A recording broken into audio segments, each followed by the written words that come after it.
정청래는 대한민국 더불어민주당 소속 국회의원입니다. 1965년생, 올해로 59세인 그는 최근 헌법재판소에서 감성파리 및 눈물쇼를 해서 논란이 되었습니다. 정청래 의원은 1990년대 초 서울 마포구에서 길잡이 학원을 설립해 운영하다가 새정치국민회의에 영입되면서 정치활동을 시작했습니다. 2007년에는 이재명 의원 등과 함께 정동영 지지 모임인 정동영과 통하는 사람들 출범을 주도하였으며 이후 서울 마포구 의지역에 출마하여 4선 국회의원을 지냈습니다. 1989년 10월 13일 정청래 의원을 포함한 학생 6명이 미국 대사관에 월담한 후 사과탄과 사제폭탄을 사용한 사건이 있었습니다.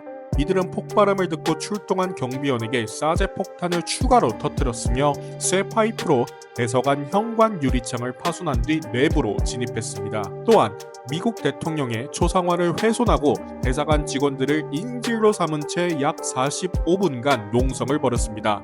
결국 경찰의 진압작전에 의해 전원 체포되었으며 사건은 폭탄 테러 미수로 마무리되었습니다. 2014년 한국 영토에서 북한 무인기가 잇따라 발견되었을 당시 정청래 의원은 북한에서 보낸 것이 아닐 가능성이 크다며 북한 무인기라고 소동을 벌인 것에 대해 누군가 응당한 책임을 져야 할 것이라고 주장했습니다. 그러나 이후 한미 양국의 전문가 공동조사 결과 해당 무인기들은 모두 북한에서 발진한 것으로 밝혀졌습니다. 특히 파주에서 발견된 무인기는 청와대 등 수도권 핵심 시설을 촬영하였고 백령도에서 발견된 무인기는 서해 군부대를 촬영한 것으로 확인되었습니다. 정청래 의원의 셋째 아들은 중학교 시절 여학생을 여러 차례 성추행 및 성희롱한 혐의로 논란이 되었습니다. 2015년 당시 중학교 1학년이었던 정 의원의 아들은 같은 학교 여학생을 불러내 신체 일부를 만지는 등 성추행을 했으며 이후에도 SNS를 통해 부적절한 발언을 지속적으로 보내 피해 학생이 결국 경찰에 신고하게 되었습니다. 2017년 3월 가정법원은 혐의를 인정하고 정청래 의원의 아들에게 성폭력 치료 프로그램 수강 명령을 내렸습니다.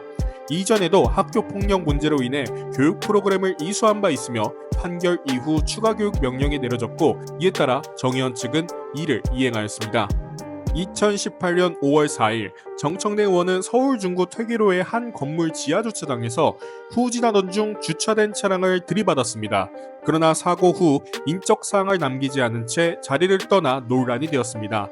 이로 인해 피해 차량의 앞범퍼와 라디에이터 그릴이 파손되었으며 정 의원은 사후 처리를 하지 않은 채 현장을 떠난 것으로 확인되어 범칙금 처분을 받았습니다. 2020년 10월 27일 정청래 의원은 자신의 페이스북에 통장이 텅 비어있으니 마음마저 쓸쓸하다며 한 푼 줍쇼라는 글을 올려 논란이 되었습니다. 앞서 같은 당 김용민 의원이 김밥만 먹고 있다며 후원금을 호소하는 글을 올린 바 있어 연이어 나온 이런 게시글이 적절하지 않다는 비판이 제기되었습니다. 그러나 정청래 의원은 논란에 개의치 않는 듯 이후 2,700만 원의 후원금을 모았다는 내용을 공개하며 논란을 일축하는 태도를 보였습니다. 2025년 1월 7일 법사위에서 헌재 내란죄 철회를 놓고 여당이 반발하자 어차피 윤석열은 내란죄로 사형 선고를 받는다는 발언을 하였고 이에 국민의힘 의원들이 항의하자 정회를 선포하였습니다. 윤석열은 법원에서 내란죄로 사형 선고 받을 거예요.